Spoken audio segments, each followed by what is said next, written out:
When you think about putting, my name is David Kotok, and when I'm not in my day job at Cumberland Advisors, I'm involved with the Global Interdependence Center. And for those who have followed some of our events around the world for years, as you know, sometimes you wonder which is the day job. When you think about looking at a calendar and determining what to talk about that might have a global implication in economics or finance or financial markets, and you pick a topic, and you take that topic and say, well, we're going to talk about this in a few months. Sometimes you can get lucky.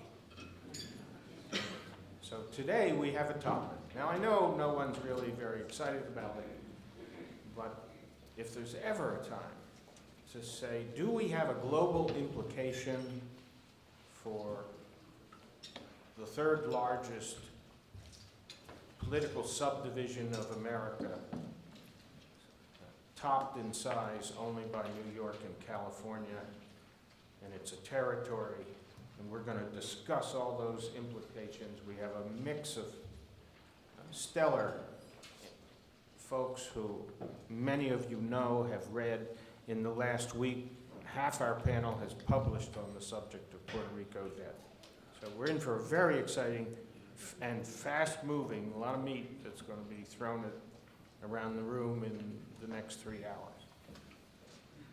A word or two, because the Global Interdependence Center is new for some folks. So let me say 5 minutes of housekeeping on various things. The Global Interdependence Center is founded in 1976. It's an independent, nonprofit. Most of the members, supporters, and sponsors are in economics or financial markets or academics. The office is located in the Federal Reserve Bank in Philadelphia. And our primary focus has been and remains to be a neutral convener of a dialogue. Our task is to bring people together, address topics of various types. Perhaps out of those discussions, some well-meaning or well-intentioned change occurs, and we've done our task. We have no other agenda. We have diverse views among our members and our board and our executive committee, but as an organization, we have no agenda. The agenda is to have the dialogue, examine the topic, and have people leave and say, gee, am I glad I came to that one, gave me something to think about. So we hope that happens here today on these diverse issues surrounding Puerto Rico debt. Let me identify 3 people. I see one, Jill Fornito. Raise your hands, come out so everybody sees you. Jill administers all of our programs abroad and in the US. So if you want to come with us to Paris, or Shanghai, or Jackson Hole, Wyoming, she's the one that makes it work. Amanda D'Amico coordinates media, and she's probably out at the desk in front. And Ben Craig's our executive director. He's in the back. We don't know what he does, but we figure out he'll find some role in the organization sometime. Ben was with the NASDAQ before he joined us. So if you go to any one of the 3 of them regarding any program, they will give you all the information, the lay of the land, if you're not a GIC member or participant. If you've already done so, then you know how they work. The slides for today's program will be on the Global Interdependence Center website. When? By the end of the day? Wow, terrific. Okay. A word or two about programs. In the back of your program, you will see upcoming events. I need to make a couple comments about those.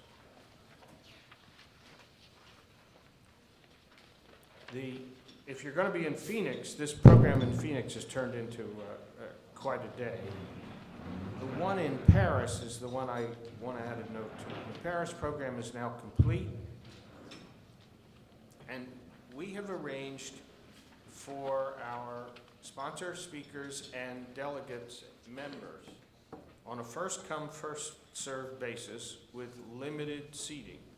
So if anybody's thinking about going to Paris, and wants to do this, please don't wait. We have arranged to visit the National Archive of France. Now, in the past, we've done this before. The archives then moved. For 2 years, they were under construction, and they're in the new facility. And just a note, I personally, on a previous trip, held in my hand a document, and it was written in French. And I tried to read it with my poor French, and I turned to the curator of the Museum Isabelle.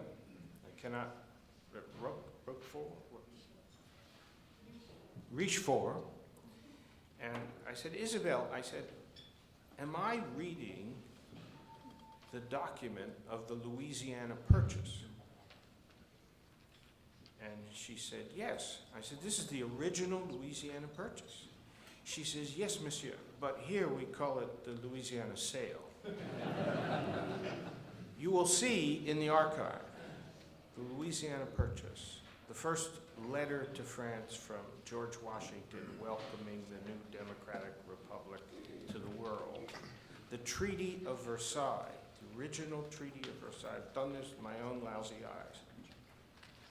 And so, it's a marvelous opportunity. There are limited seats. We have arranged at the end of our meeting on the second day in Paris, which is going to be March 11th after lunch, to take our group to the archive. So if you have any interest in the Paris program, I would encourage you to take advantage of this. And frankly, if you like history, come to the archive trip and blow off the conference and the economists anyway. Okay. One other thing about Paris. Sitting next to me in the front is Jerry Guile.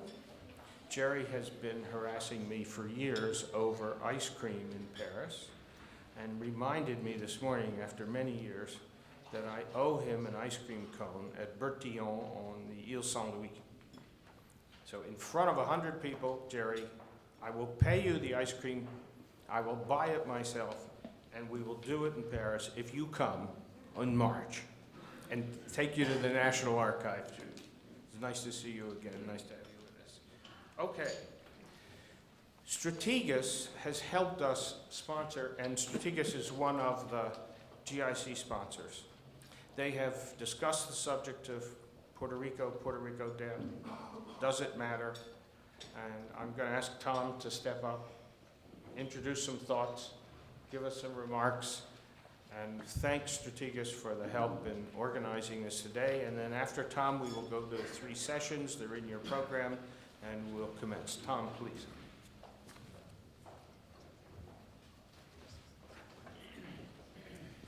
Good morning, everyone. I want to thank everybody for joining us. I want to thank David for having me on the panel today. You know, back in December of 2012, we at Strategas noted that Puerto Rico may very well end up being the single greatest threat to the economic recovery in 2013. By the middle of 2013, this, what we thought would be a worst case possible scenario, was looking more and more like it might be coming to fruition. In fact, by August of last year, the U.S. bond market was in the midst of the taper tantrum. Treasury yields were continuing to surge. Credit spreads were still widening. And the municipal market was producing what seemed like a never-ending succession of negative headlines with the Detroit bankruptcy and the Chicago downgrade. All of these sort of helped to create what was really a rather convenient reservoir for contagion if Puerto Rico had begun to slide into a full-blown crisis. As a consequence, we later on in October noted that we asked the question, well, why does Puerto Rico matter? In fact, what we argued was Puerto Rico matters because Puerto Rico is large enough to be disruptive, especially to the municipal markets. But the timing of the stress in Puerto Rico was particularly inconvenient for the credit markets, given where the U.S. recovery was and given what was happening with the Federal Reserve. But then in September, the Fed comes along and essentially postpones the much-anticipated tapering. The municipal bond market, as a consequence, begins to actually diverge from Puerto Rico. The U.S. economy continues to add an economic buffer between itself and the Commonwealth. And so we're stuck here today we're here today in the beginning of 2014, and we ask the question now, well, does Puerto Rico still matter? And I think my answer to that is yes, Puerto Rico does still matter. It is still large enough to be disruptive. And as our panelists will discuss today, the many reasons why Puerto Rico still matters. But if there is a silver lining, and I can't say for certain whether or not the tone from the conference is going to be negative or positive on Puerto Rico, but I'd say if there is a silver lining, it's that I think Puerto Rico's window of opportunity for inflicting this maximum carnage possible on certainly on credit markets in the Western Hemisphere is most likely beginning to close. It's going to be a slow process, but if there's one thing we learned from Greece, it's that the longer a solution was delayed, the worse the outcome was for the Greek bondholders, the existing bondholders, the worse the outcome was for the Greek people, but the more the core Europe and even the other peripherals in Europe could kind of quarantine the consequences and actually kind of cauterize the wounds themselves. And so Europe was better off, benefited from kind of delaying the consequences of Greece. And very well, we may see the same phenomenon here at Puerto Rico. If Puerto Rican crisis had hit in August, I think it would have been the absolute worst timing possible for such a crisis. As time passes, the negative ramifications, particularly for unaffiliated issuers in the municipal market, probably begin to diminish. So I do think this window of opportunity for maximum carnage is beginning to close, but with that said, we still have a great deal of uncertainty surrounding Puerto Rico. And with that said, I think we're going to have a good conversation on this topic, and I'll pass things back along to David.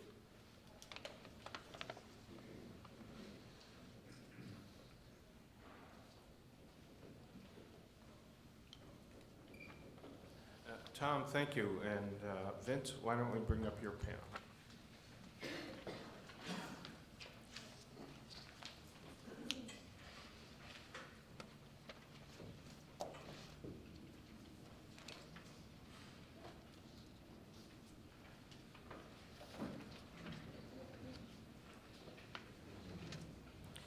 Vince Lowery will moderate and introduce his panel. Vince is a pioneer in the ETF space. For those who don't know him, sponsor of the GIC and a member of the GIC, and I think everybody on this panel is a member of the Global Interdependence Center. I'm soliciting those of the rest of you to join us. So Vince, please. Thank you, David, and nice job putting this agenda together. We're going to hear from three really interesting people, well-qualified people, in terms of the Puerto Rico debt situation. We have with us today, we have Don Rissmiller, founding partner of Strategis. We also have Natalie Cohen, managing director and head of municipal research at Wells Fargo. And we have Joseph Engelhardt. He's Senior Vice President of Kalpa Alpha Partners out of Washington. What we're going to hear from Don is a little bit about the island's economics. Is this Greece light? I think we'll have a lot to say there. Natalie is going to be talking about the pension system in Puerto Rico, and we'll get an idea of how close they are to Illinois or not. And also, Joe is going to, and I think we'll like this one the best, not to favor anyone. Can Washington do anything? I mean, what's another $70 billion on top of 17 trillion, right? So that should be interesting. Anyhow, with that, I'd like to start with Don, with his presentation.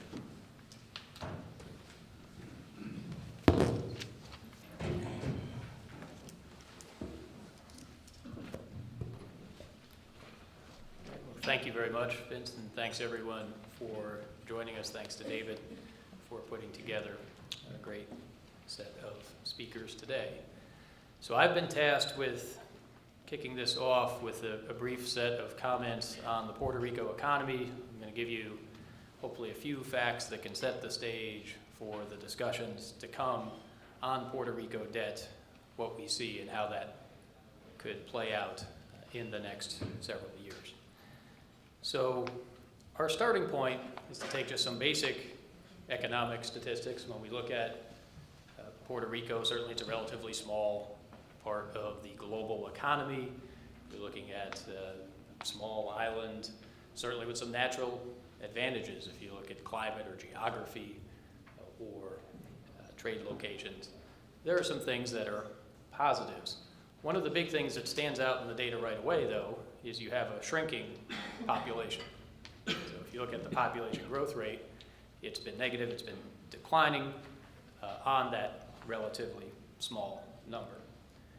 There are some advantages in terms of citizenship, American citizenship, the outsourcing, you might call it, of defense to the U.S., the Commonwealth status. But key for debt is that there have been tax advantages to using part of the Puerto Rico economy in the production process for several years. That's both a positive and a negative historically. So a problem with a lack of independence of policy, and I want to talk about both fiscal, meaning tax policy, and monetary policy, is that the policy that is set, say, in Washington, as we'll hear about later, may not be perfect for a local economy. So when you have a lack of independence, there are some positives, meaning certain items such as defense can be outsourced. There are some negatives, such as the inability to set policy perfectly for the local challenges. In particular, monetary policy would be outsourced to the Federal Reserve. Using the US dollar, that's where we would wind up. The size, while small, also creates some vulnerability to money flows. And so while the island has served as a location that companies and financial institutions have considered advantageous, from a tax point of view, we'd say be careful what you wish for. In 2006, there were a number of law changes, tax policy changes, and there was a removal of some incentives to use the Puerto Rican economy as a place to produce. It is an economy that has manufacturing. If we think about pharmaceuticals and those type of products, those are an important contributor. So companies began to relocate. The debt tax advantages remained to some extent. And so the bottom line, as we see it, is labor force participation since about 2006 has declined dramatically. There are some structural issues with labor force participation. It was not as high as you saw in some other parts of the world, but you're down for a number of years in a row. And if you look at the slide, this preceded the financial crisis, and it has continued after the financial crisis. So I think the tendency in the last 5 years or so is to take whatever is happening that's bad and tie it back to the banking crisis. Some of the issues in the economy look broader than that. Labor force participation started its decline earlier and has continued even as you've seen some healing in the banking system recently, both in the US and Europe. So why does this matter? Labor force participation is important because there are errors in the data. We don't necessarily estimate population or workforce or employment correctly all the time. But we have tended to make the same type of errors in both the numerator and denominator of ratios. So if we say, what are some more reliable statistics? We tend to have smooth behavior. We tend to have more reliable signals coming out of ratios of numbers. So even if we estimate, say, employment incorrectly, we may be able to get ratios of employment to population or labor force participation correct. So it gets us a better data series. And the numbers are wildly different when you compare, say, Puerto Rico at 41% to the US at 63%, which is low by historical standards for the US over the last 2 decades as well. So that divergence and the quality of the number we're looking at, we would argue, makes it significant. Labor force participation is important when you talk about debt because it gives you a sense of how many people in the economy can contribute directly through simple tax mechanisms to paying off that debt. So there's a broader group that's available to tax, to contribute to paying off existing government debt. That's why we would focus on that statistic. The lack of labor force participation leaves more people dependent on programs such as government transfer programs. I know some of my colleagues will have some comments along those lines. Dependency ratios can become an issue when you do not have robust labor force participation. Finally, movements in labor force participation tend to be slow and secular. The series does not jump around a lot. You don't jump from 40 to 60 all that much. There is a limited number of policy tools to use to change this. It's more like turning a supertanker than a speedboat. And given that this is hard to reverse quickly, that it becomes structural and secular, we would highlight this as an important starting point.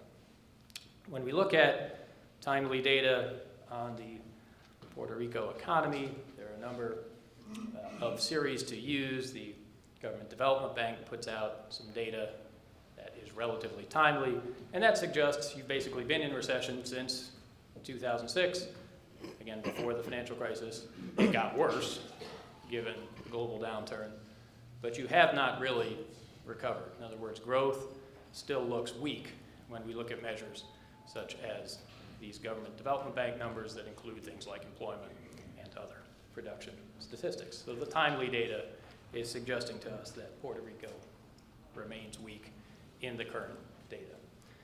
Also, the headlines in the last few months, while they're not as dire as during the peak of the credit crisis when we had issues in Detroit and other places, as Tom mentioned, are still not good. There's a story about the migration, that negative population growth rate showed up in the Wall Street Journal at the beginning of the year, and statistics on crime have made headlines as well. One of the lines of research we've done, and Tom has highlighted at our firm, is tying together crime statistics with debt statistics. In other words, one of the worst combinations is when you have debt and crime, because you can change tax policy, you can make adjustments, but if headlines such as this second one here, plagued by violence, if those type of things continue, it's very hard to not see the population continue to contract, and whatever changes you make based on the assumptions you have of what the taxable group is at the time tend to change. You tend to miss because people tend to leave. So that tie-in between debt and crime we think is important. That was one of the issues we saw with Detroit. All of these negative headlines have continued despite easy monetary policy. So if we look at what the Federal Reserve has done, this is a chart just of the Fed funds rate, you've been zero for most of the recent period. You've been, in some ways, as easy as you can be. That's the typical monetary policy reaction to a crisis. So Puerto Rico, to the extent it is tied to the US dollar, is looking at a pretty easy monetary policy. Despite that, there have remained challenges. Perhaps monetary policy should have been different. However, there is not a monetary policy control lever that's easy to use. Printing money, changing the currency, changing the terms of trade would be something you could do if you had your own currency. It is not something you have available when you are tied to another central bank. This is one of the problems that showed up in Europe, especially with some of the peripheral European economies. It does not have to necessarily be a bad thing to have a currency that is more universal. You could think of the US states. They do not have their own currencies, yet they tend to work. However, what makes up the difference is fiscal policy, government transfers, and those type of items. If you've reached a limit on those, you've reached the limit of the effectiveness of monetary policy and fiscal policy. So not having an independent monetary policy becomes an issue when fiscal policy becomes tapped out. If we think about the general economic theory of an optimal currency area, it would say that you might want to have one currency if you trade a lot and can't move. So if there's movement in trade, you can remove transaction costs by having that similar currency. However, you give up policy control in circumstances where the situation becomes quite bad. So what does this mean? This means if you get into a bad situation on debt to income, it's hard to fix it quickly. So we look at ratios of debt to income to get a measure of whether the debt position is sustainable or not. A simple point would be debt relative to income should not keep rising. We say, what's the definition of fiscal sustainability? It should be your debt relative to your income goes flat. If it kept rising, eventually interest costs would consume your entire budget. And so for countries, you would typically use debt to GDP. That can be applied to smaller units as well. It's a measure of vulnerability because it tells you how close you are and how quickly you're rising to a level that could become dangerous. It also shows you what policy levers you have.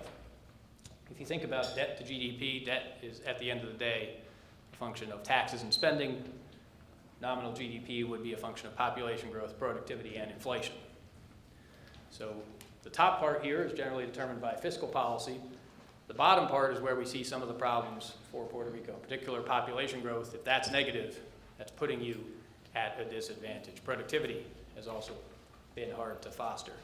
Inflation is sometimes talked about as a relief valve, but without control over your own monetary policy and currency, even that has been hard to manipulate. In other words, there doesn't seem to be a lot of independent control on that variable as well. So it forces us back into the numerator in terms of the entire adjustment coming on the fiscal policy side. But this ratio, debt to GDP, should be our ultimate measure of whether we're looking at an economy that is sustainable in a fiscal posture.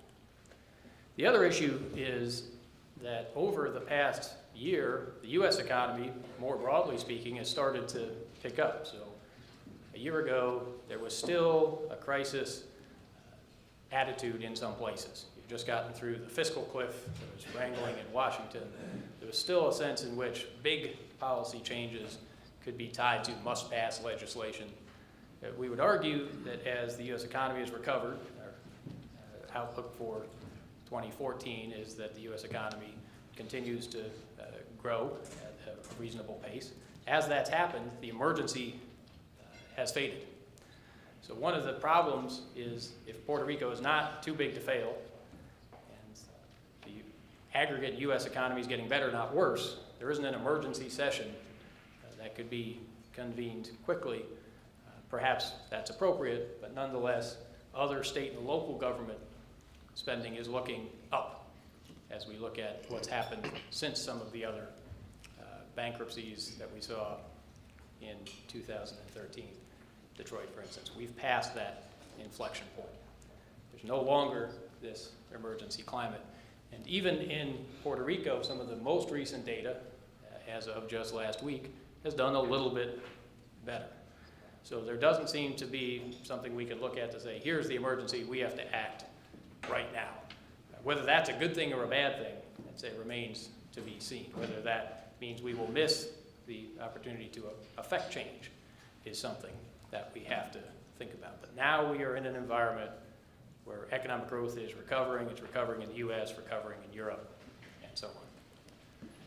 So to conclude, I would say we've looked at an economy that has some natural advantages.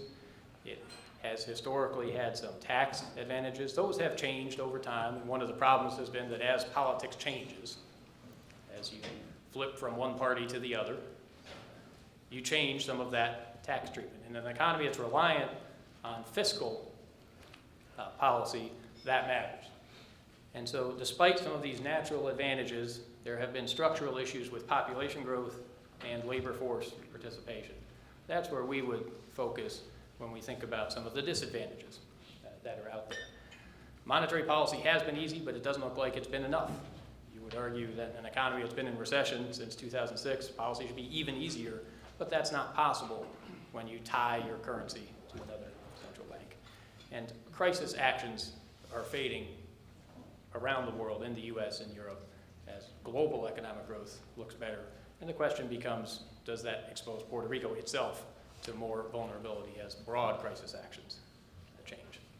So I hope I laid a bit of a foundation, and let me turn it back to Vince to bring up our other speakers.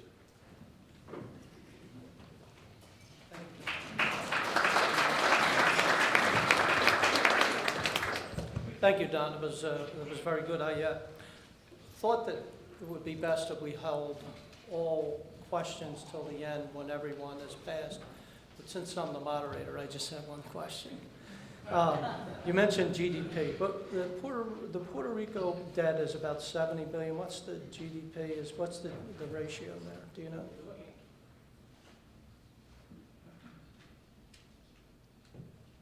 I'll yell it out.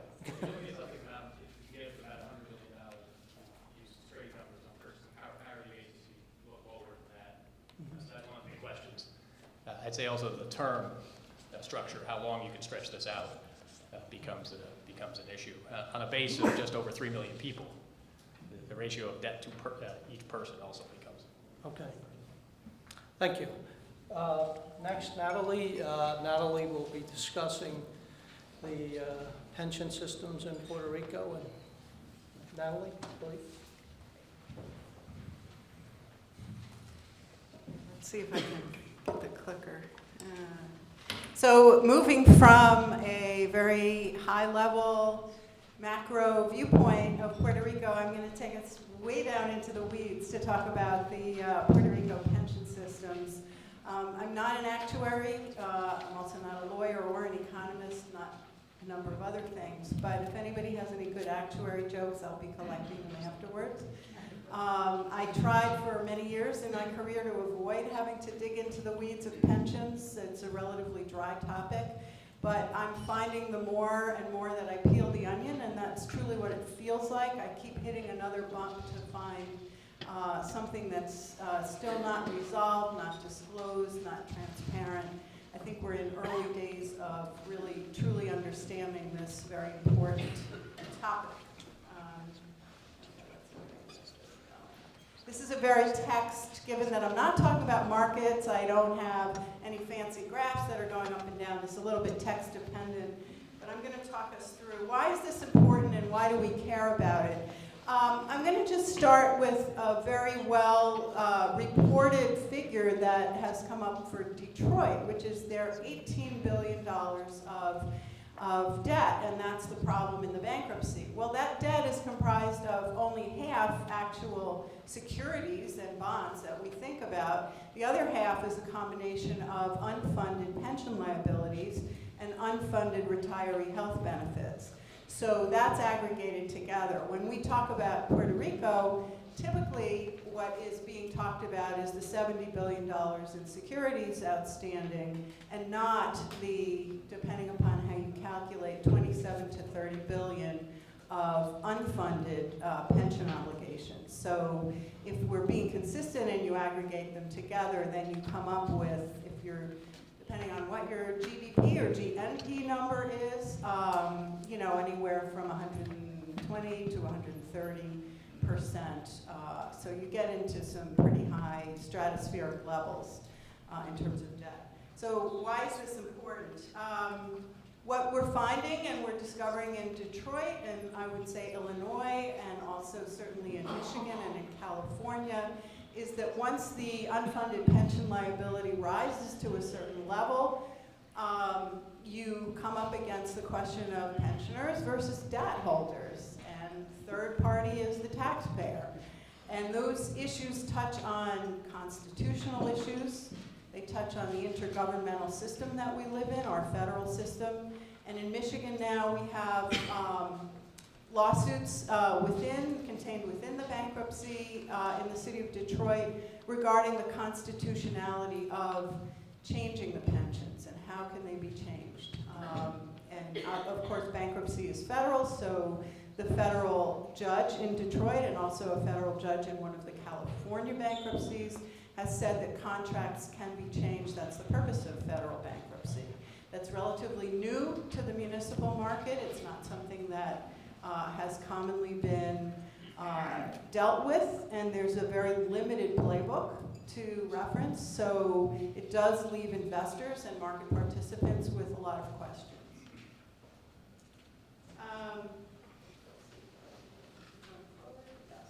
Okay, I'm just going to talk about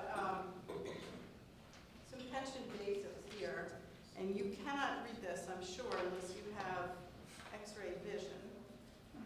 But this is to the point about, that was referenced before. Our society's aging, essentially. This table is mainland. It's mainland U.S. The Census Bureau does not, unfortunately, report the Puerto Rico statistics along with the mainland U.S. So what we're seeing is a ratio of active workers to retirees declining. So we've gone from, in 1981, 2.8 to 1 to now 1.7 to 1. And if you look at the Puerto Rico statistics at the bottom, you can see that it's now approaching 1 to 1. So that's the base from which contributions are being made by the employees. So to the extent you have an unfunded or underfunded pension, you're asking, this gets into the topic of intergenerational equity, you're asking current taxpayers and current employees to be picking up the tab for the unfunded liability.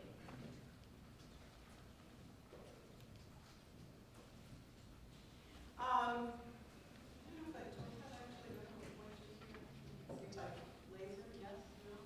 Yep. Haven't seen anything? Okay. Well, here's basically what these bars are is 100% of revenues. Where do the revenues come from for pensions? Earnings are critical. Earnings play a huge role in pension payments and pension funding. So what we did was each bar represents 100% of the revenues. And you can see, and we're going back to 1993, you can see that the earnings on the assets represented roughly 60% for the first couple of bars in here. You can see the run-up in the dot-com boom. You can see that in the latter 90s. Obviously, that added to earnings on pension assets. And we saw on the political front that many governments, and California is notorious under Governor Gray Davis, for seeing the extra money that had been coming in through earnings on assets, offering higher benefits to the employees, and that ends up being a legacy. The negative, it's a little awkward for a chart, but obviously you can see the dot-com bust and the effect of 9/11 and 2001's recession in terms of the negative, the fall in earnings for that year. And then also, obviously, in 08 and 09, you can see that. So basically what this means is that some asset somewhere, whether it's employee contributions, employer contributions, has to make up the difference. And the bottom line there shows, I'm sure you can't read that, but once you get the charts, you'll be able to see the negative returns and the positive returns for the positive years.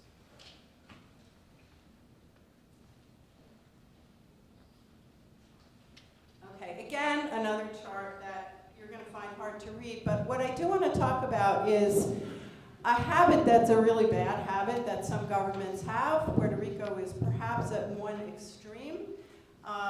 Illinois is another example of a government that has failed to pay in to the pension during years when the obligations were growing, and I wanted to just show you what happens with that. There are other examples. It's certainly not across the board. The state of Wisconsin has a well-funded pension. They've been regularly paying in. Most states, most local governments do pay in the appropriate amounts. We obviously have, back to the earnings point, a loss in earnings from 2001 through today based on policies in Washington at the Federal Reserve. It's been a tough earnings environment. I attended a conference at the Cleveland Fed not too long ago that was specifically about pensions, and speaker after speaker, whatever topic they were talking about, the message that came across was that after 2001, governments failed to put in more money. They failed to put in the extra money. Well, if you think about how governments operate, or anyone generally operates their finances, you want to have something pretty steady from year to year. You don't want to have your taxes triple in a year. You don't want to have your household obligations suddenly rise unexpectedly. Governments are the same way, and they were faced with a dramatically difficult and different earnings environment over the last 10 to 12 years. And aside from bad behavior, that was a contributing factor to some of the unfunded and underfunded obligations. So what do we have here? We have two of the major systems. There are a couple of smaller systems in Puerto Rico.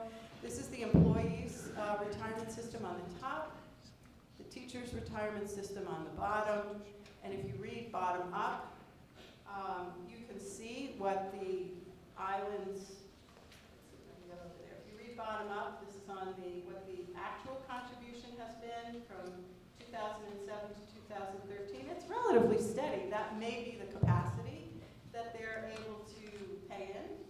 And then you have next to it what happens to the required contribution when you don't pay in the full amount. So their percentage went from 69% in 07 to 29% in 2012. Now look what happens to the liabilities. You went from 16.7 billion, up to 27 billion. This is what happens. It's a magnifying problem when you don't pay in because you're not covering your unfunded portion, you're not covering your current employees. More difficult is what's happening to the assets. So you can see the assets in the plan, and I'm going to talk a little bit further about this. Go from 2.9 down to 1.2. So they're basically eating up their assets. The teacher's plan follows a similar pattern. It's a slightly smaller. I don't want to put the laser speaker's head over here, but you can see it's a similar pattern with slightly different magnitude. So effectively, this is what happens. This has happened in Illinois in terms of consuming the corpus of the assets, and this is the consequence of not coming up with a solution. I also want to point out, it's not as well understood by people in the market that many government pension participants are not members of the Social Security system. So the teachers in Puerto Rico are not part of the Social Security system, so they do not benefit when they retire from, they haven't paid in, but they also don't get any benefit from that. Most police and fire pensions in the U.S. are not members of Social Security. The employees of Puerto Rico are the first plan that we've got on the board. They are members of Social Security. So it's really plan by plan. It is something to think about when you're comparing them. Okay, again, here, this is very text dependent, so I'm just going to talk us through it. One of the things that I want to bring up is that there's always a critical flaw, an Achilles heel. Every company, every analyst, every human being, it's the human condition. We as analysts apply rigorous criteria, ratios, examine financial statements, and so on and so forth related to debt. We don't do the same thing with the pension systems. They're hard to find. The transparency is very limited. The obligations are still yet not on balance sheets. The GASB rules have rolled in for plans, and they're going to roll in for actual issuers come this June. The assumptions that actuaries make are all over the place. If you look at what Detroit's actuaries said their unfunded liability was about $640 million when they did their study, the Detroit manager is calling it $3.5 billion. It's a quantum difference. This is kind of what started my interest in this. How did they go from that number to this number?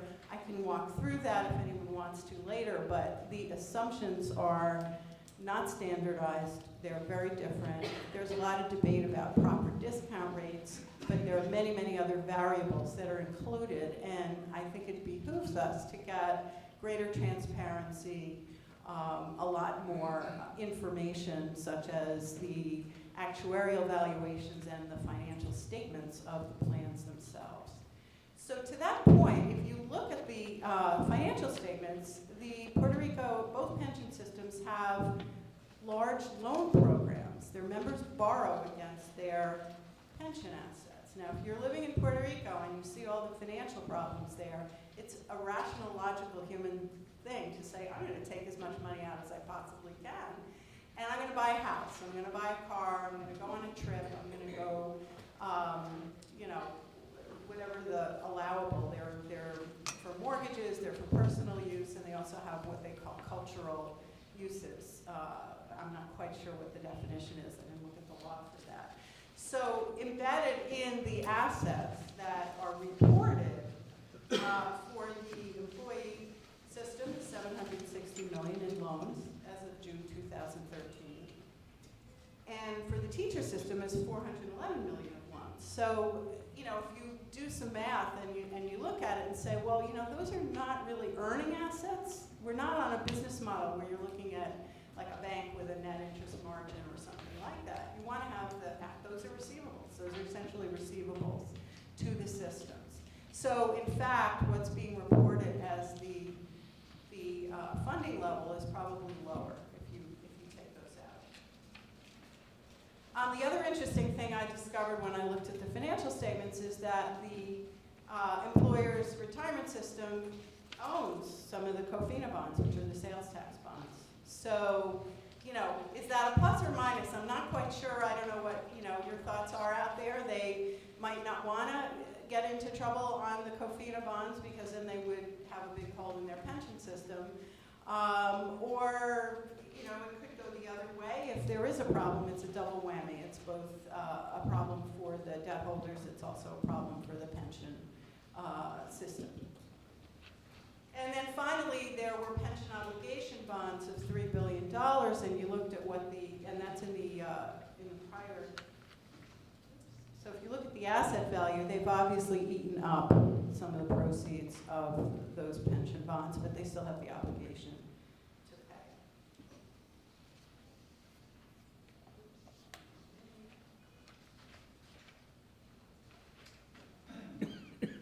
Again, this is to the point that I just made that, we need to apply the same kind of rigor of analysis to the pension systems that we are investing in.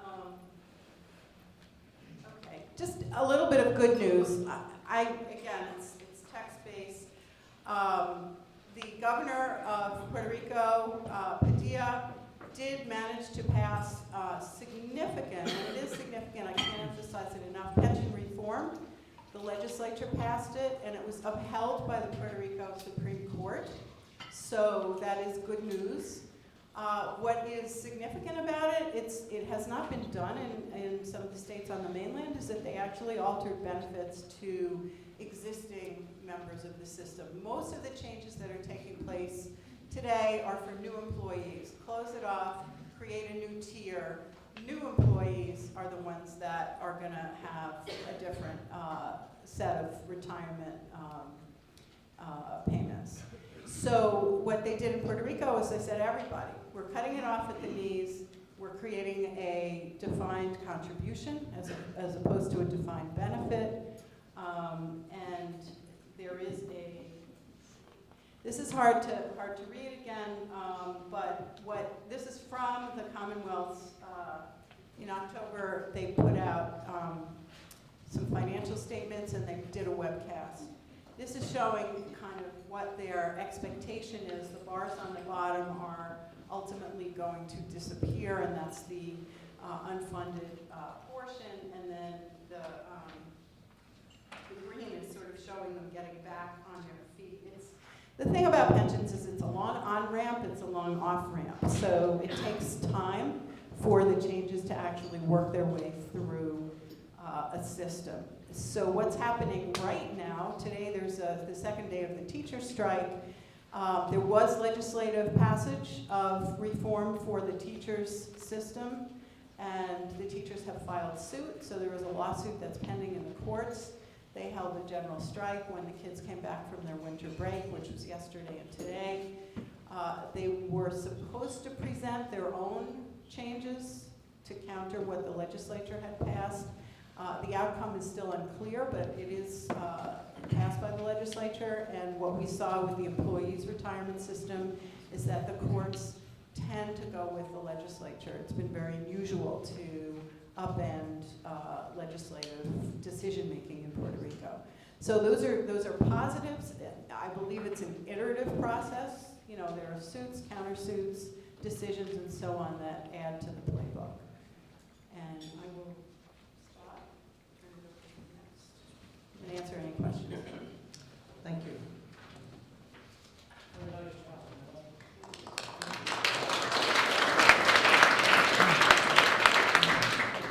So our next guest will be talking to us about can Washington do anything?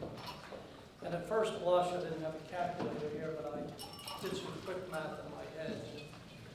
I divided 3.6 million people in Puerto Rico into $70 billion in debt. And then I divided 300 million people into 17 trillion without the other obligations, and I might be talking about the U.S. Carpathia SOSing the Titanic rather than the reverse. So this should be an interesting joke. Well, thanks, Vince, and thanks, David, for inviting to what's a very timely and interesting conference. And as is mentioned, I'm going to try and talk about what, if anything, Washington can do to help Puerto Rico. And basically what I'm trying to do is answer two questions. First is, what are the policy options that the United States has? And secondly, more importantly, what is the likelihood that they will actually provide additional assistance? So, I don't remember salespeople stuff in here. I apologize, it's a little small, but we actually have copies of a report I did in the back if you're interested.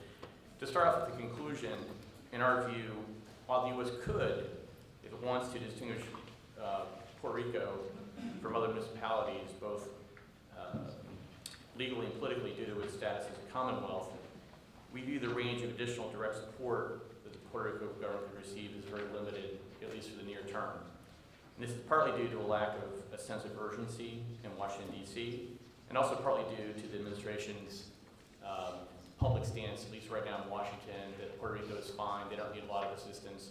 I think a lot of that's driven by their desire to avoid a downgrade. They don't want to talk down the Puerto Rico economic situation.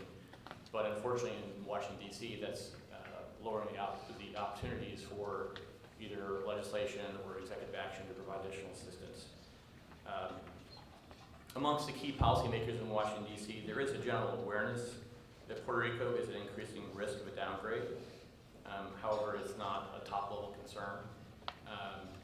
The biggest concern for those who are following the issue in Washington, D.C. is that fire sales of $70 billion in municipal debt could trigger a default or contagion in other municipal funds. And despite the efforts behind the scenes, the White House Puerto Rico Task Force, the level of support right now in Congress, and even actually many of the U.S. agencies for additional funding, is mixed, and therefore will only likely provide marginal additional benefits in the near term. However, the areas where the U.S. could help more if it decided to, and this largely falls into areas of tax or appropriations. And in my view, the most fundamental help it can provide is in the tax area. Extending the higher rum tax, which goes directly to the government of Puerto Rico, and then also continuing the U.S. companies' ability to receive tax credits for paying for some of Puerto Rico's excise taxes, and finally coordinating general federal spending through the Puerto Rico Task Force, and that's something that started at the end of last year.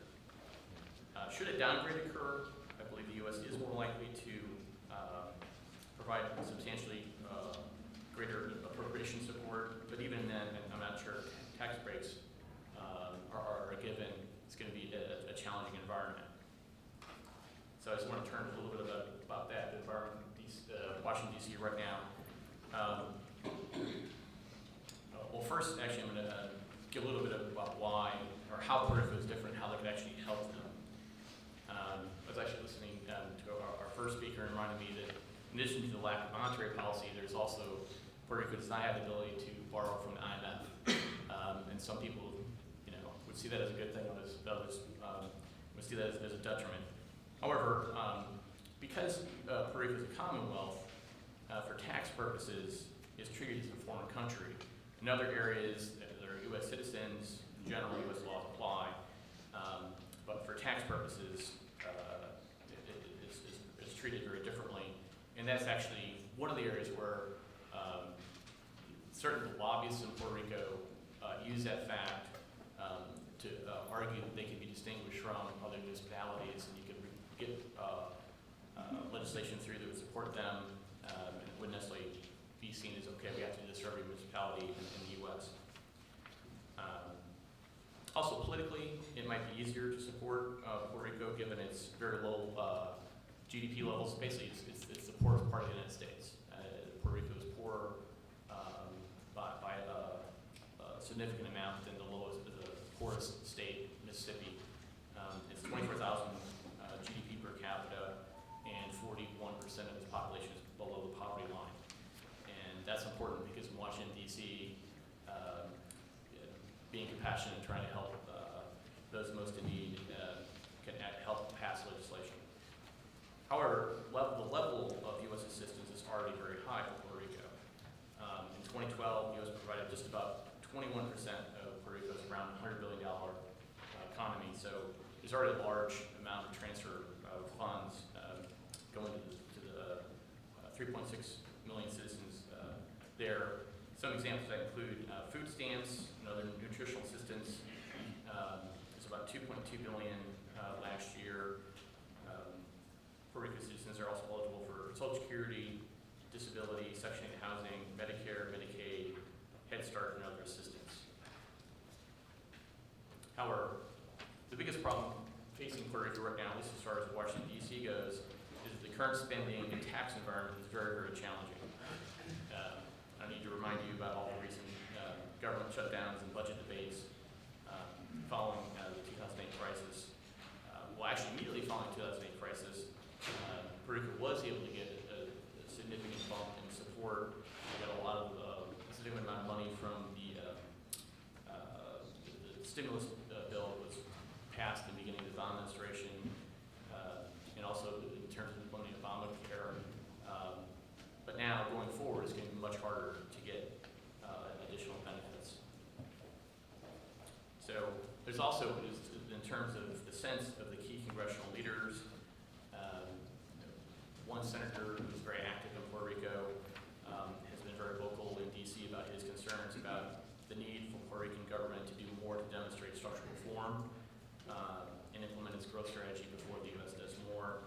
I found this to be very instructive. The delegate for Puerto Rico in the U.S. Congress, Pedro Pierluisi, issued a statement on December 12, 2013, basically criticizing the governor of Puerto Rico, saying that quote, the Garcia Padilla administration must correct course. A sense of urgency is required because the stakes cannot be higher. The first step is for the governor to acknowledge reality and stop proclaiming, despite all the evidence to the contrary, that the financial and economic picture is not improving. So in terms of additional immediate support, given that backdrop, it's going to be hard to convince Congress to do a significant amount more in the near term. However, I'm just going to review very quickly the areas where more support theoretically could come in the future. One of the most important areas, or at least in terms of dollars received, is the rum tax cover-over program, which is actually administered by the U.S. Customs Department. It's basically an import tax on rum, and all that money, which at least for the rum that originates from Puerto Rico, is turned over directly to the Puerto Rican government. And recently it's been averaging about $13.50 for every gallon of rum imported from Puerto Rico. And just to give you a sense of the value of that, I think it was in 2011 or 12, the last year we have numbers for, it was about $450 million in cover over rum revenue was transferred from the United States to Puerto Rico. However, at least $3 of that was included in what's known as the tax extenders legislation, so it's basically an increased excise tax to help Puerto Rico. When in Washington, D.C., they failed to pass the extenders legislation, that increase went away, and so about 22% of that benefit is now gone. It's starting January of this year, so about 22% decrease in rum revenue should be estimated for this year. There is, you know, in my business, they never like we say there's a 50-50 chance, but there's probably, you know, maybe 60% chance in the second half of 2014 Congress will actually be able to get their act together and pass the traditional tax extenders bill. And should that bill pass, it's fairly likely that the rum tax cover-over increase would be included in that. Also, just keep in mind, for those of you who are looking at numbers and the bottom line, about half of that revenue now is actually shared by the government of Puerto Rico with the rum manufacturers themselves. So of that $450 million, roughly half of that actually goes now to the rum manufacturers, because the Virgin Islands, which also has the same tax cover benefits, started giving that amount of money to the rum manufacturers, and they threatened to move to Virgin Islands unless they did the same. The other big area of support through at least U.S. government policy is right now the U.S. is permitting the manufacturing companies that are in Puerto Rico that are being required to pay a excise tax, basically based off a legal opinion that the governor of Puerto Rico received in 2010. They're filing for tax credits to reduce their U.S. tax obligations. And there's a big debate in Washington, D.C. Congress believes, most of the members of the Ways and Means Committee and Senate Finance Committee believe that's not consistent with what Congress intended. And there's, at one point, a chance that the IRS would challenge that. And that would be a big blow to the manufacturing industry in Puerto Rico. It would accelerate sort of the reversal of manufacturing capacity in Puerto Rico, partly because of the crisis. Treasury and the IRS have basically made it clear they're not going to challenge that for now. So you could call that a benefit, but it's also a potential threat that could be removed. It's that level of support. And it's not an insignificant amount. It's around $175, $200 million a year, at least for the companies that are active in Puerto Rico. There's also some potential challenges in the tax front. Both the chairman of the Senate Finance Committee, Max Baucus, and the House Ways and Means Committee Chairman, Dave Camp, both issued fundamental tax reform proposals. Both of those would subject U.S. companies in Puerto Rico to immediate taxation. That's a huge challenge for them. The Puerto Rico delegate, Pierre Luisi, has been lobbying heavily for alterations of that, but despite that, they at least initially didn't include that. That's another sign that the Congress isn't willing to do a lot right now. The next area of support would be in appropriations. And I mentioned earlier what their citizens of Puerto Rico are eligible for, but they are not currently eligible for the Earned Income Tax Credit Program. They don't have the same level of benefits of Medicare and Medicaid, and they're also not eligible for supplemental Social Security income, and there's some other temporary assistance and needy family programs that they're not eligible for. And this is actually something that the U.S. Delegate for Puerto Rico, Pierre Luisi, has made his priority. And should Congress ever decide that additional support is a priority, they could agree to either make Puerto Rican citizens eligible for these programs or make them equal to what other U.S. citizens receive right now. Keep in mind, right now, Puerto Rican citizens don't pay state or federal taxes, so that's part of the reason why that difference exists right now.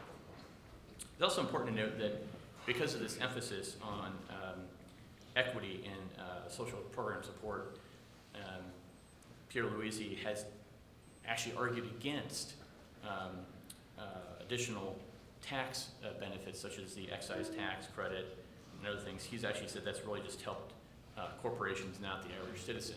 So, again, it's part of his agenda, which is to achieve statehood. And someone we were talking on the panel before, the only thing is in the upcoming omnibus budget agreement for Puerto Rico is some additional money to help the process of Puerto Rico, as it has been since the early 50s, deciding whether it wants to be fully independent, a state, or continue as a commonwealth.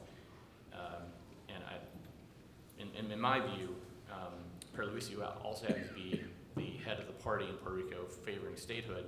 He's using all of his, or the majority of his influence to try and achieve the goal of statehood. That actually is, an outside chance of happening. If that would happen, that would be to some extent a game changer in terms of the level of support that comes from the U.S. government. But I don't see that happening anytime soon. And last thing I just want to mention is the White House Task Force on Puerto Rico. It's, in terms of the numbers, it's hard to point to and say, okay, it's not like the rum tax, you can put numbers to it. I actually think that's probably the most important area where the U.S. currently is helping Puerto Rico. Some of the tax reforms, the pension reforms our last speaker was just mentioning, the U.S. Treasury and the White House have been encouraging the new government to take the reform steps they need to do structural reform. And to the extent they're successful in that, they will be able to take that message back to Congress if needed to say, okay, if they've done what they need to do, we should give them more support now.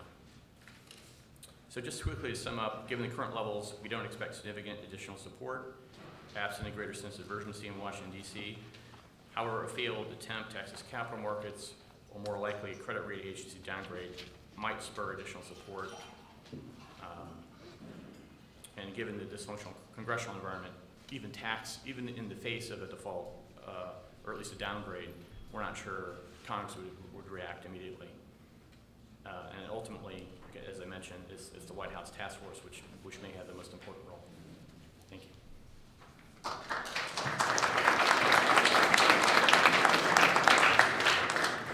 Thank you very much. I think we saw three really great presentations. I would like to open it up for questions.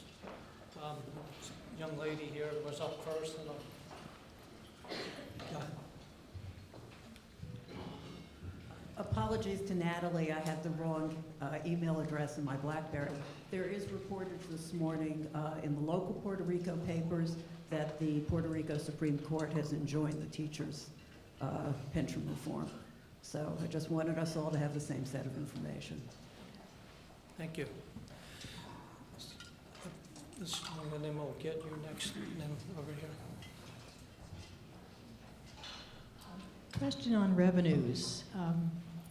In the muni market, we all know that Puerto Rico doesn't collect enough for the sales tax, and as far as PREPA goes, people are not paying their utility bills. Does anyone have a specific idea of how much money is being not collected, how much is lost, and if there's been any changes in this, any improvements, or unfortunately, getting worse? Yeah, anybody could answer that. There are some estimates that the underground economy as a whole could be about $14 billion. Obviously, that's very suspect because you're estimating non-payment rather than payment. The problem with that is it falls outside the taxable scope, and supporting debt from that is tricky. I don't have any numbers around that, but I know that's one of the topics that the Puerto Rico Task Force is working with the Puerto Rican government. U.S. Treasury and IRS are part of that task force, and they're trying to give them technical assistance on how to avoid slippage of the kinds that you're talking about, to try and collect revenue in a more efficient and effective way. So it's one of the priorities that the task force is working on, but I don't have numbers. We have it right there. Question. Thank you very much for your presentation so far. The question is for you, Mr. Engelhardt. You mentioned at the end about possible statehood. I know it's a very remote possibility.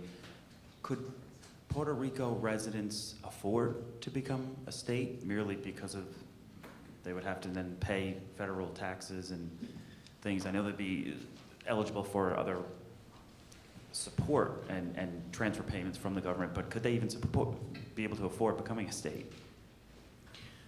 Well, that's certainly, it's been a big debate since the 1950s when Puerto Rico's been discussing this. And I wouldn't necessarily say it's an unlikely event. It's just unlikely in the near term to happen. I think there's certainly the U.S., the current delegate, Pierre Luisi, believes that it would be more beneficial to become a state. If you think about it sort of on a macro level, given the average GDP per capita of 24,000 and 41% of the population is below the poverty line, even if they were subject to state and federal taxes, they wouldn't actually be paying much, but there's a lot of programs they'd actually get, like the earned income tax credit. If you make less than 20,000, you actually make money. You receive additional money rather than actually pay federal taxes. So really depending on the demographic and population mix. And again, the reason that I've been focusing on this is that Pierre Luisi is going away from the tax benefits for corporations, which wouldn't exist if you had a state, if it was a state. So that certainly, the trend is in that direction right now. I just don't know how long that process will take. I think we have one over here. Yeah, if you want, she's coming. Question on federal support. Okay. Cash crunch could either the Commonwealth or the GDP borrow from the Federal Reserve. I mean, from the discount window? No, they're not a bank in that sense. They don't have they don't have deposits. They're more like a development bank. One of the things which I did research in last year, 2013, the U.S. actually guaranteed a debt obligation issuance by the government of Jordan, which I found fascinating. They wouldn't do it for Detroit, but they did it for Jordan. But I looked into that. It was basically congressional legislation was passed which authorized that, and that was part of foreign policy, war and terror effort. So theoretically, Congress could pass. I think it would take legislation for something like that to happen. Certainly, the federal government, the Federal Reserve has the ability to lend money, but it's like the LTRO in Europe. It's not clear. Go ahead. I'm not answering your question. No, Federal Reserve cannot. They cannot go there. And then you have to go back and read what happened with the Brady bonds 20 years ago, but that they can't go there. It would seem more likely you would try and appropriate money from the local banks, which I think is that there is some deposits. That's the way around it through the That's, local. if I can just add to that, there is, some of the actions in the last couple of months have indicated very, very tight liquidity, obviously. And so the actions have been to recall some money from the agencies from their bank deposits and bring it back to the GDB. Initially the money went into the local regional banks because they wanted to get it away from the GDB. So that's coming back. Just this morning, there was some announcements that the government has agreed with some of the cities, the mayors, to issue a new form of the sales tax obligations, and that is another way for those municipalities to pay off their loans and bring back some more liquidity into GDB. A couple of other things, such as bank loans and so on that have been taking place. And just one last follow-up on that. The banks in Puerto Rico, like Banco Popular and others, they are considered U.S. banks for the Federal Reserve's purposes, so they would have access, the banks themselves would have access to the discount window. But it would be more likely Brady bonds type. Thanks again for the panel. Where to start? So many questions, but I'll try to limit it. Anecdotally, see if this makes any sense. I've heard that manufacturing is give or take 40% of the GDP or employment. Does that hold water with the panel? Well, the life sciences industry is definitely the biggest. Yeah, if you manufacturing and life, pharmaceuticals. Okay, and then from the other point of view, it's the amount of revenues that go into the coffers from personal taxes is relatively small. So without manufacturing being competitive, whether it's reintroduction or 936 or bringing energy costs down or whatever, is everything else just kind of rearranging the deck chairs until there's a fiscal U.S. bailout in a sense, either reimposing some kind of situation? And I don't mean that in a bad way. I mean, it's kind of like your Saturday list. You got to do everything small before you get to the big stuff. I mean, like you said, you can't go to the feds until you've cleaned up your house. I'm sorry, it's a long-winded question. Don, you want to hit that? I might just start off with, history would suggest that economies can change. And if you have an agriculture economy, it can morph into a manufacturing economy that can morph into a service economy. But if the plan is to morph into a service economy and take the smaller share of, say, tourism and get that higher, I would say let's look at some of the crime statistics and see if that makes sense. That's right. That tie-in between debt and crime seems to be important. I think Detroit's the most recent example of that. So I wouldn't necessarily state that there is nothing that can be done, but the most obvious transition would be to go more into the service side of the economy, and I don't think that's necessarily easy in this particular case. But on a near-term basis, as a first approximation, I think that's a fair statement. I would also point you to the Puerto Rico's economic growth strategy, and life sciences is their top priority. Tourism, I think, is also a high priority, as well as the pension reforms. They have I think their October slides, and there's additional ones that go through what their strategies are. Whether they're going to be able to, implement those successfully is another question. Someone down there? Any more questions? Yes, sir. I just had a quick question regarding the Jones Act, which government Puerto Rico is subject to regarding shipping between U.S. ports having to be on American ships and American crews. Do you think that and this is mainly for Mr. Engelhardt, but anyone also, do you think that is a plus, a minus? Do you think they're going to change it anytime soon? What are your thoughts on that? Does anyone need that repeated? He didn't have the microphone. Everybody okay? Yeah, just to answer briefly, Puerto Rico has for some time now been lobbying to try and get the Jones Act changed. It would, in a way that would create more incentives for Puerto Rico ports and shipping. And I wouldn't say it's one of the Puerto Rico's top targets right now in terms of their lobbying list, although Pedro Pierluisi has been, working on it. But it's something they've been working on for years, and I wouldn't say it's about to change imminently. I'd say that's a perfect example of something like if you did have a downgrade, if level of concern was significantly raised, that would be one area where they could do something. But in the near term, I don't see it happening. How would you handicap it from Washington's perspective? Absent some kind of change, default, inability to access debt markets, I wouldn't count on it. Yes.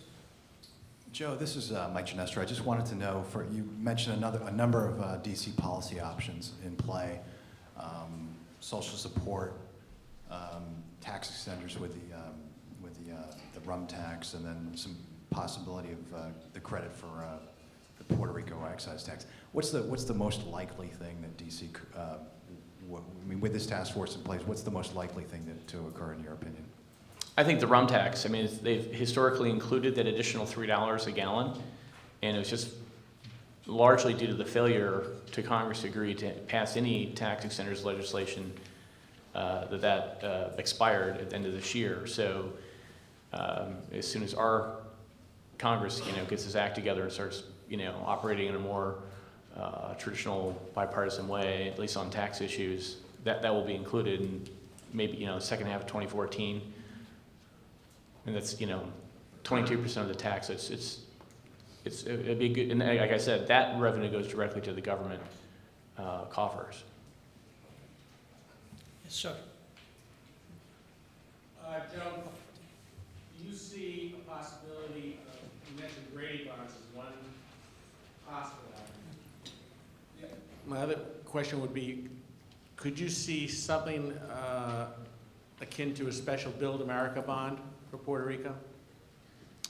Well, David might be able to answer that better than me, but unfortunately, those are both very good ideas. right now, the U.S. Treasury's view is we don't need to talk about anything like Brady bonds because Puerto Rico's not in that situation. So they won't even engage in that dialogue right now, partly for the reason I was mentioning about wanting to avoid a downgrade. Those are the kinds of things they'll look at afterwards. The Build America's Bond program, I don't think it's enough credit in Washington, D.C. policy circles. You know, the only thing I would say there is that Puerto Rico currently isn't asking for something like that, and they'd probably have to be asking for it to happen. Wouldn't it make more sense that it'd be a reaction to some sort of event rather than a preemptive strike? Maybe we could use a Build America bonds in the U.S. First. Yes, right there. One quick question. A couple of common themes keep popping up here. One of which is the recurring theme of dysfunction in Congress. We all know that. The other one is the probability or prospect of a downgrade. We all know that, and the fact that there's a task force on Puerto Rico.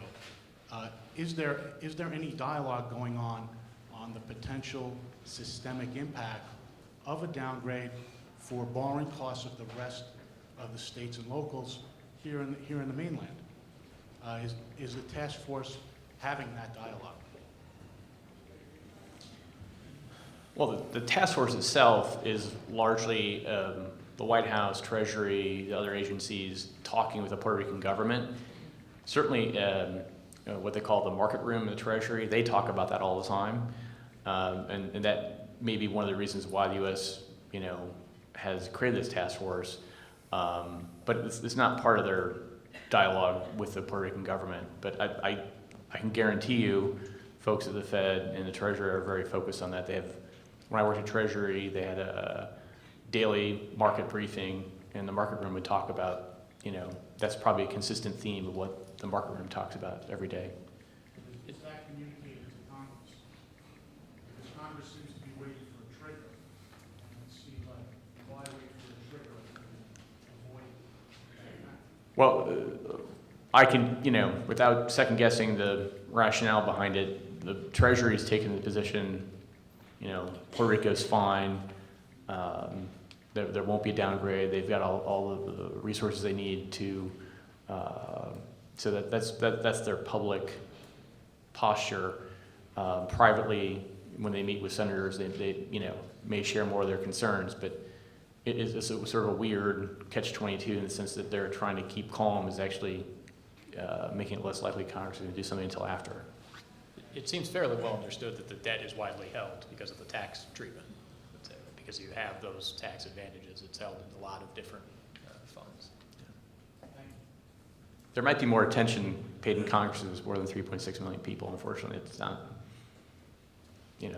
a high priority for most members of Congress. We have another, did I miss anybody over there? No, because we have one right here, second one.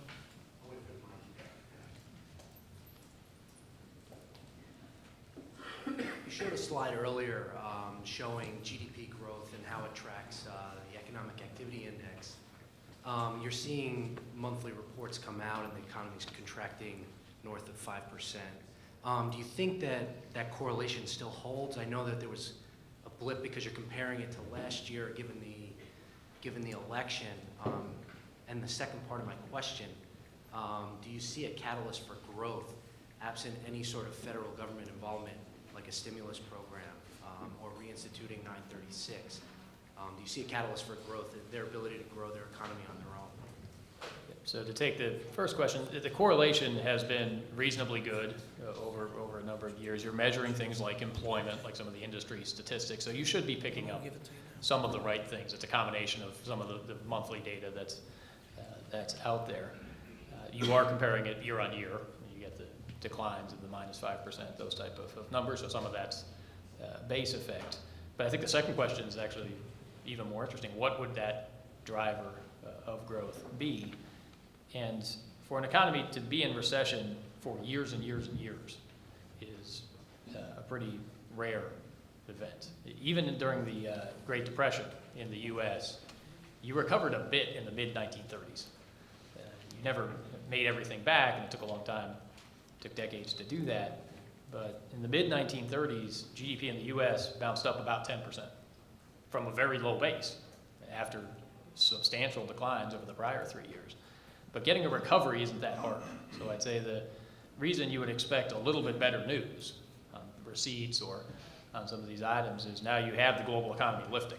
And so if you can participate in some of that growth in the US, growth in Europe, those type of operations, you can see where there would be support over the next year. So coming from a depressed base after a 1.5-year recession in Europe, after a slowdown in the US around the fiscal cliff at the end of 2012, you're finally seeing better numbers. You're seeing better purchasing managers indices around the globe in many cases. And so it's participating in that type of recovery. Locally, I think it's much harder.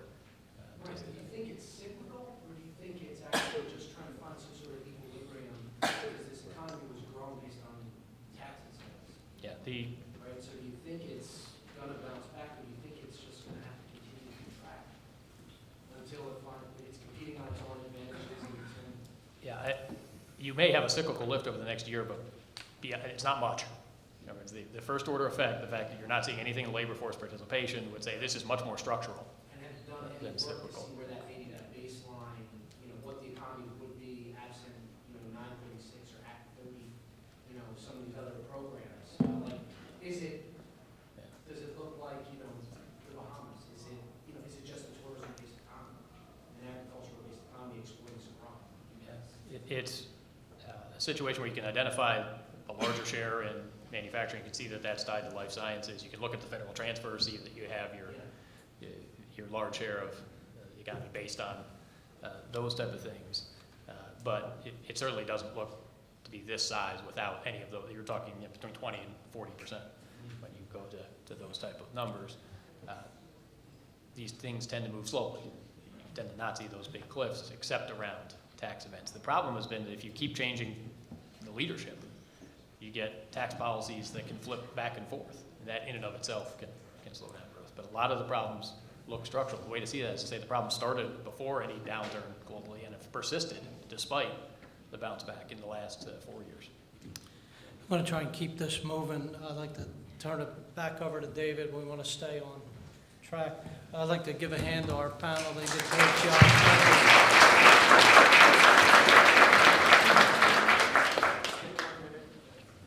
Stay 1 minute, please. We wanted to start the conference this morning by setting a platform that was not necessarily a market-based platform. So after our break, we're going to come back and we're going to deal with market issues, holders of Puerto Rico debt, and then a second session, which will be a rating agency view on Puerto Rico and what they'll tell us. But if you think about what we've just heard, and I want to thank all three panelists and Vince for a terrific start, and let me take a prerogative of conference chair and ask one question to each panelist. Don, you tied long-term trends. You showed the trends before the financial crisis and since. And there isn't enough rum to be served at that coffee break to determine what to do with them. So, do you see, in economic terms, in macro terms, some reasonable way to turn those trends without a systemic crisis, meaning default, civil unrest, failure to pay? You can tell us, we won't tell anybody else.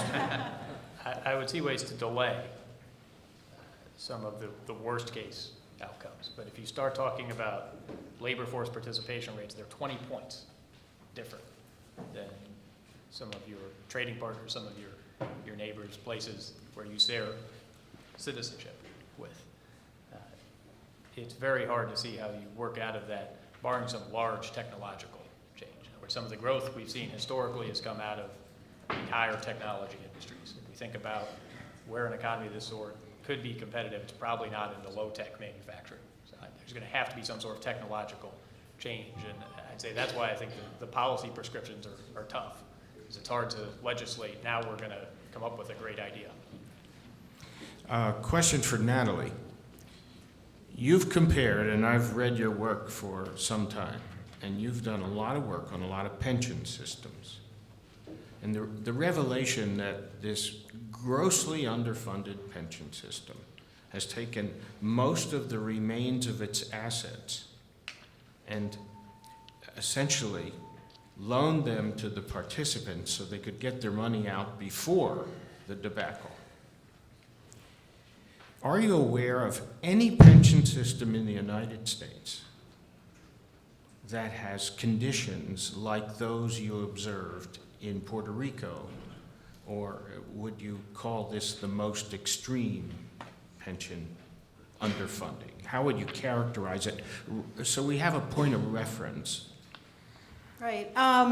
It is the most extreme example, and unfortunately it does get left out of a lot of the analyses that are out there on other states on the mainland.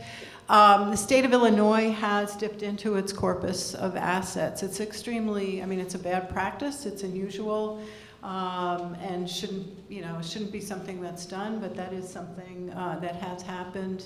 The state of Illinois issued a huge amount of pension obligation bonds in order to shore up the underfunding, but that is another example. The state has passed pension reform. I mean, to Ruth's point earlier about the teachers, I believe it's an iterative process because it has to be. I mean, it has to get resolved. You know, Puerto Rico cannot sustain a pay-go system, clearly. It simply has to be resolved. And the reforms that were made to the employee retirement system were dramatic on a positive side relative to what's being done at other states where they're just closing off the tier and saying the newbies are the ones. That takes many more years to work through. So, you know, there are a couple of examples. I mean, Rhode Island was another state that was very poorly funded. And we're talking, instead of, you know, single digits, which is the case in Puerto Rico, we're talking more, you know, 20, 30, 45% funding levels for, say, Illinois versus Rhode Island and so on. The treasurer for Rhode Island went around the state and said, here's the story, here's what we're facing. It's either cleaning your streets, having police on the beat, or paying the retirees. We've got to have some give. So there is, I believe there's also a lot of wiggle room that is evident in most pension plans. I mean, Puerto Rico pays a Christmas bonus. Detroit pays a 13th paycheck to their employees. So things like that can get sliced off relatively, not painlessly, but with, you know, I mean, public outrage certainly does have its effect. You know, so cost of living adjustments is another area that provides a big boost, and altering that is something that does produce savings pretty quickly. So I went off a little topic there, but it's my rant on pension. That's okay, rant's permitted, thank you. Joe, you paint a case that any Washington response will be reactive, and your outlook for anything proactive is bleak, if I could characterize it that way. A default which triggers a market shock, and the market shock we can speculate about for 20 minutes over coffee, and then we're going to come back and talk about it for the next 2 sessions. Is that enough? Is a market shock in Puerto Rico debt enough of an inducement to change a Congress to come up with some Puerto Rico aid package? Well, Dave, the way I look at it, I agree with what you're saying. Absent some kind of shock, it's going to be marginal. Like you said, the rum tax is the best they've gotten. In fundamental terms, it's not that significant. Even after something like that, I think the only thing that is really sure to happen is increased appropriations, which, you know, it oftentimes is very indirect, wouldn't necessarily have a big impact. You know, something like someone mentioned Section 936. I don't see that ever coming back. So to look to Washington to make whole debt holders Because appropriations to continue police, fire, safety is one thing, but bondholders are another. I gather you're not enthusiastic. Yeah. What do you think? He doesn't like bondholders? We'll break 15 minutes for coffee and come back to They're the my second clients. session. Thank you Washington very doesn't much. like Thank the panel.